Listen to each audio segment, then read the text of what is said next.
I want to just briefly summarize that I had this horrific disease and nothing seemed to help.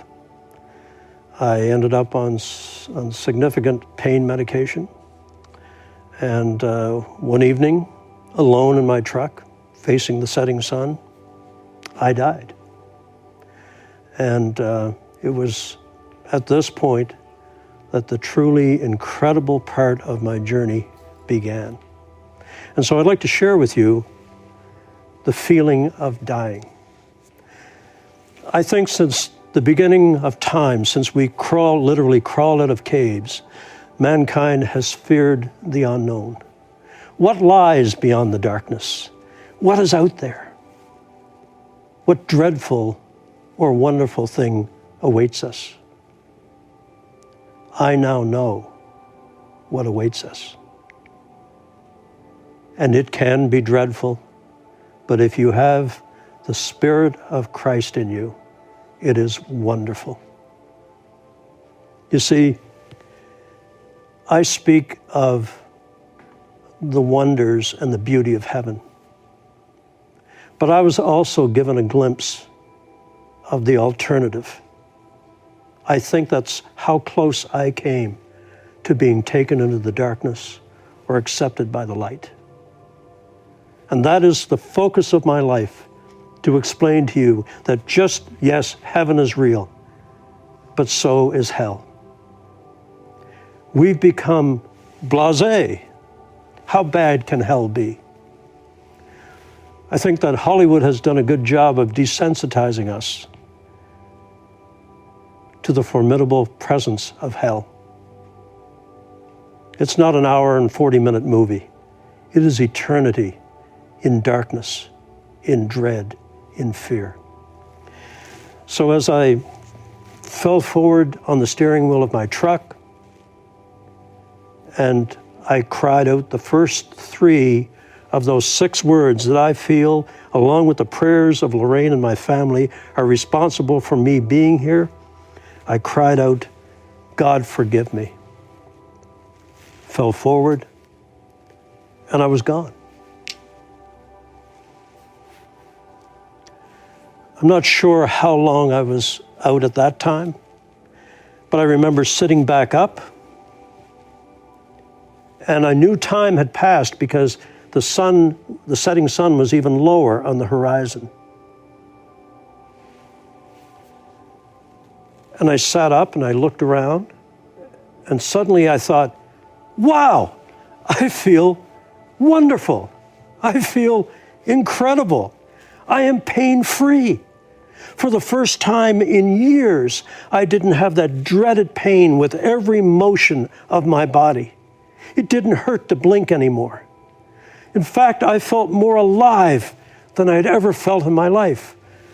Wow, I finally got it right. You have to take the whole bottle.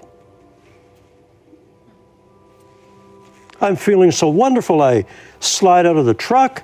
I walk about 15 feet away. I mean, I can hear the birds in the trees. It's a spring evening. I can smell the grass. I can see the setting sun in the blue sky. And I'm overwhelmed that I am pain-free. For the first time in years, it doesn't hurt to think. It doesn't hurt to blink. And I'm just overwhelmed with relief. And then I turn and I look back at the truck.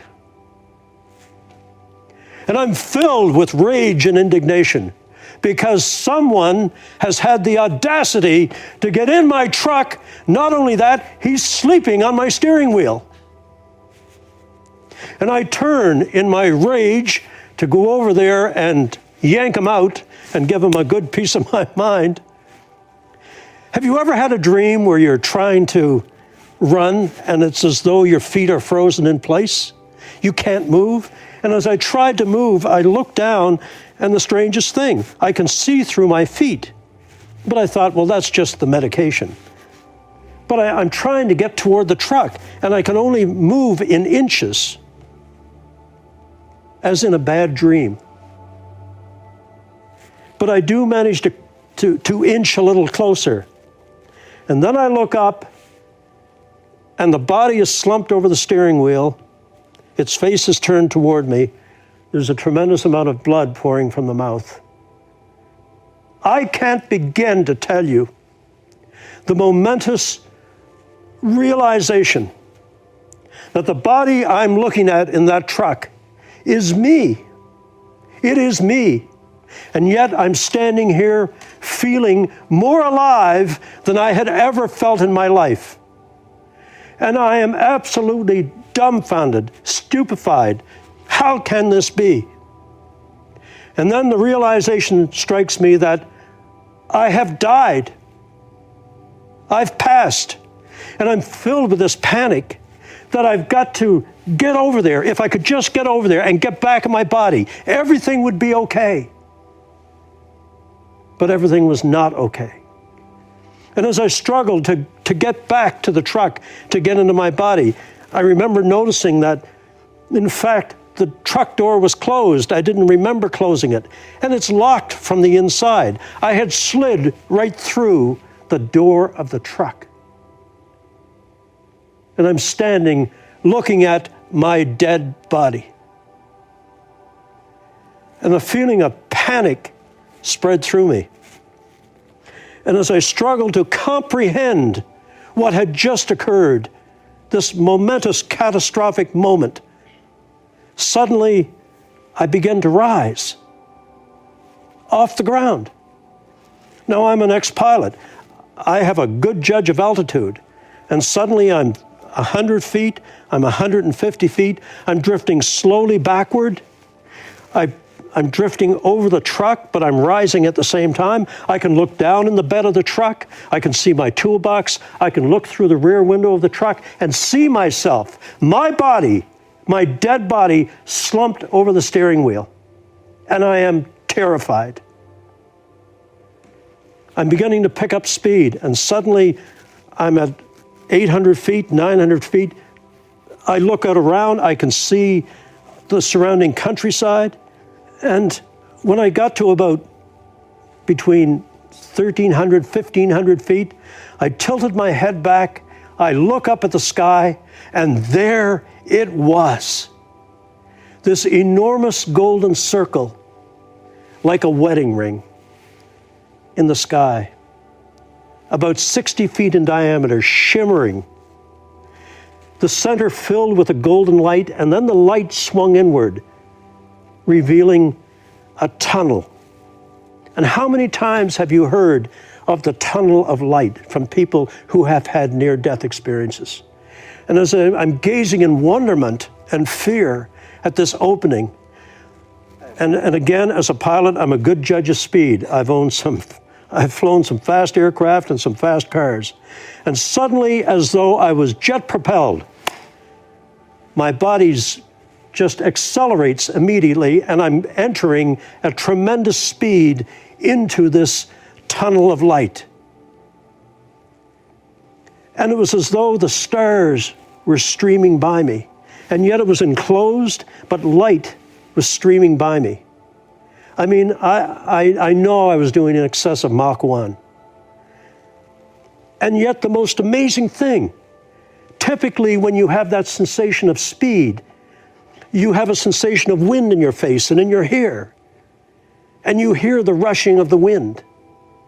Here I was traveling at the speed of God's light, not man's light, God's light, through this incredible tunnel of light. And yet, no sound,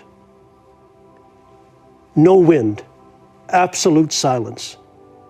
And I am terrified. But in my terror, I've always been a guy that was very particular. I remember details of just about everything I've ever experienced. I was a good pilot because I was detail-oriented. And although one part of me was terrified, there was an analytical part of me that was absorbing everything that was going on around me. And I could see it was like golden clouds inside, but they were more solid than cloud. But the tunnel seemed to go to an infinite distance. And yet there was a golden light at the end. And I was picking up this tremendous speed. My body was suspended back about 45 degrees. And I am just astonished at the speed that I'm going. I can't put a time on it, but it was very rapid. Suddenly I began to decelerate. I come upward and I'm standing. And I'm facing, and I still don't know whether to call it an entrance or an exit. I truly don't know. A portal maybe? It's covered in a mist. And here is where the journey begins, truly begins. I had the sensation that the tunnel had closed behind me, and I had no option but to go forward. It's covered in mist, but I can sense it's a doorway.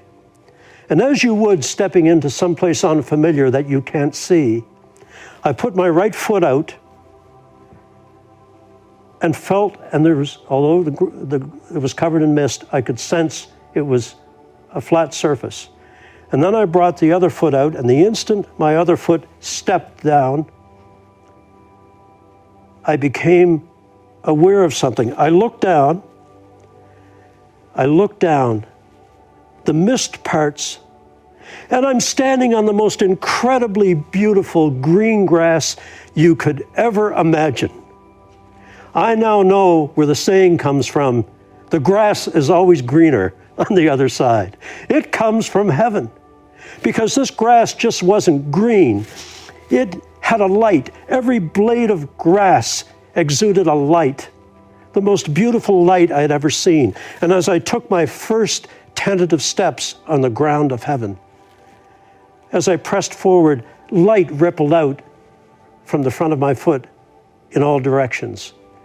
With every step I took on that beautiful, heavenly lit grass, light. And I'm fascinated by it, absolutely fascinated.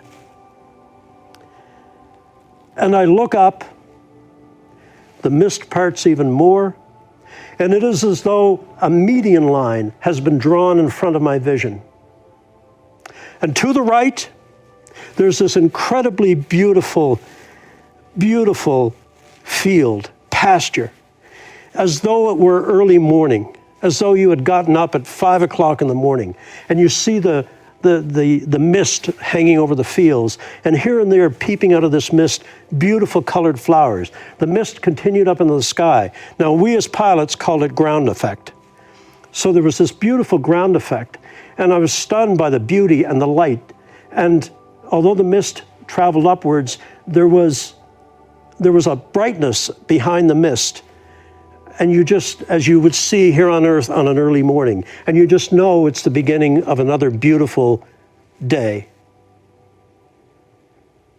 And then I turned, and on the other side of this median line, that beautiful green grass that I saw turned from brilliant green to brown to scorched to black.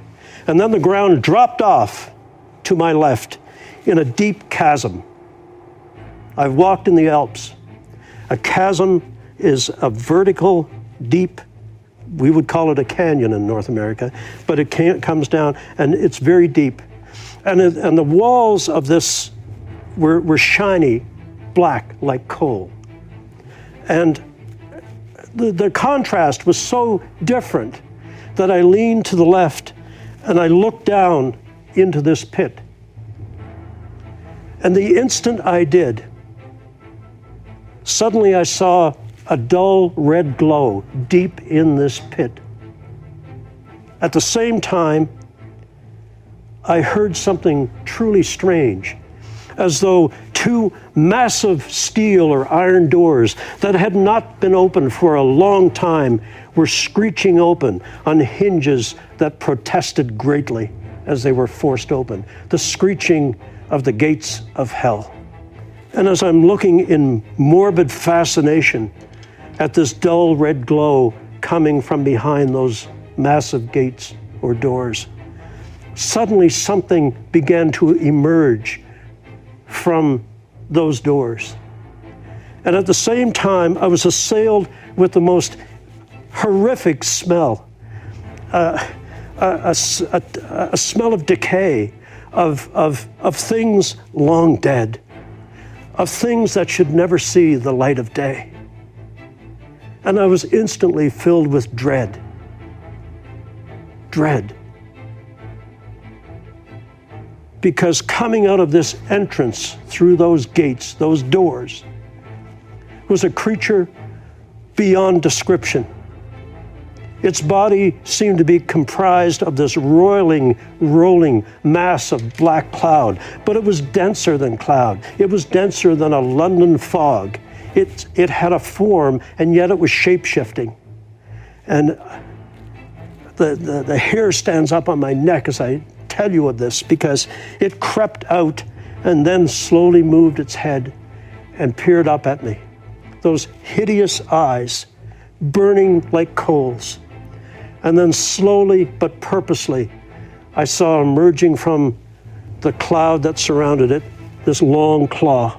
And it was enormous. And slowly but surely, it began to climb its way up those coal black rocks toward me.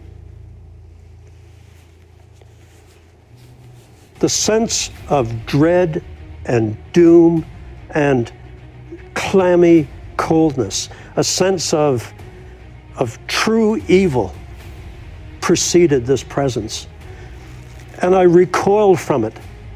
And as I did, I noticed in my recoiling from looking into the pit, it picked up speed. It started to climb rapidly. And I realized it was coming for me. For me. And as I turned toward the light, look, we are creatures of God's Spirit. And I automatically turned toward the light. I think we all do. And as I did, that thing reared up out of the pit and loomed above me. It was enormous in size. And I heard the most horrific thing. I heard within its body of roiling darkness came crying and screaming and voices, as though you were staying in a room. You could hear people speaking, but they were muffled. But as it loomed above me, suddenly its face peered at me from the darkness, and what emerged from that was so insidious, so incredibly evil, so ugly, that I recoiled in my abject horror from this creature. What had I ever done to deserve this? What had I ever done? And yet here it was, making its way inexorably toward me. And then what really curdled my blood was to hear my name being called. My name. It knew me. It knew me. If a snake could speak, that's what it sounded like. Their voices had a hissing quality. And I began to hear my name being called. Jim, Jim, this is your time. Come, get in here. You belong with us. I was beyond terrified, because as it lurched toward me, I hear to this day from this enormous mouth, this hideous creature, I remember the sound of the saliva dripping from his jaws and slapping on the ground. It was horrendous, beyond anything that Hollywood could ever concoct. And in my terror, my abject terror, I turned toward the light for comfort. Remember I said earlier, there are 6 words and the prayers of my family that are responsible for where I am today. And the first 3 words I cried out in my truck for the life that I had led was, God, forgive me. And now with this creature snarling above me, and as I turned my back to it, suddenly I felt this talon or claw rake down my back. all the while hearing my name being called. It knew me. It knew me. And it was there in its pernicious pursuit of my soul. And I turned, and in desperation with that, and I could sense the heat of its breath on my neck. I could feel the talon on my shoulder blades. I could smell the aroma of death and decay. And in that moment of abject terror, I raised both hands to that light. And I cried out, God, God, help me, help me. From someone who had never in his entire life called out to God for anything. I had no right to call out, no right to expect anything. But in my desperation, in my absolute fear, I cried out, God, help me. The instant I did, in that beautiful mist, 3 points of light appeared like distant stars, coming rapidly toward me. And as I trembled, and felt the snarling of this creature behind me, I concentrated on those beautiful stars because I felt if I was being dragged into the darkness, never again would I see starlight. Never again would I see light of any kind. And I concentrated with all my might. And suddenly, with a speed even faster than when I came through the tunnel, these 3 points of light began to take form. And I realized they had a form similar to mine. And I remember thinking this and trying to concentrate on the light to avoid the darkness behind. I remember thinking, are these angels? Are these angels? And yes, they were. They were. God had heard the cry of a man who had never in his entire life honored or believed in him, and had sent 3 of his guardians to save me from the darkness. And concentrating on the beauty of these creatures as they formed and they came toward me, they came in a tremendous speed. And this beautiful white light preceded them. And as that white light washed over me and went behind me and struck that darkness, that creature shrieked and screamed in pain and scrambled backwards like a rat running for its hole. Darkness and evil cannot exist in the light of God. It simply cannot live in the light of God. And if you have the Spirit of God in you, darkness cannot touch you. I learned the lessons of a lifetime in a split second. If you have God in your life, you can fear nothing. You have no fear. You fear nothing because your spirit is part of God's Spirit. And with the creature rolling down like a rat running for a hole, I concentrated on these incredible beings coming toward me. I guess it's the pilot in me, but as they were coming in so rapidly, I was concerned they were going to overshoot the runway. By now, they should have put on 3 notches of flap, throttled back, and eased on. Never fear, angels know how to fly. I thought I did good landings. They did the most beautiful landing I've ever seen. They just glided in instantly, and suddenly coming across the ground, I couldn't see their feet, coming toward me, are 3 of the most magnificent beings you could ever possibly imagine. And now instead of the darkness and the stench of death and evil and decay, suddenly I'm overwhelmed by this incredible, beautiful light, this spirit. And it's coming toward me, and there's this beautiful scent of holiness, I guess, coming toward me. And I'm in awe. I mean, look, I'd never studied God or the angels, but we've all gotten a Christmas card. I know what an angel should look like. I knew what wings were. And these beautiful creatures coming toward me, oh, ladies and gentlemen, the words do not exist. And I feel every time I tell you of this that I fail miserably to describe the beauty of God's angels. Truly I do, but I will do my best. Imagine, if you will, a being so filled with an inner light. And it wasn't, I used to call it a white light, but it's not a color. It's, I think, my co-author, Dr. Tom Gardner, put it best. It was a fullness of glory that I was seeing. But I was trying to interpret it as a color. But it was a fullness of glory. And as they're coming toward me, they're tall. They're really large. But this sense of gentleness and peace and love, and that they were there to protect me, to keep the darkness from ever coming near me again.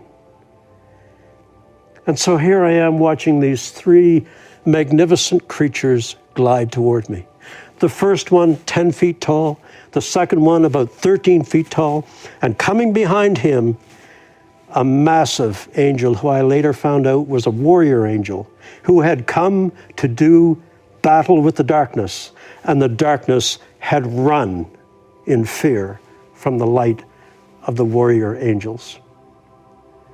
It was the most exquisite, wonderful realization, my first realization that the promises of God are real. His angels protect us. His angels protect us. And as they glided toward me, I had this sense that never again would I ever fear anything.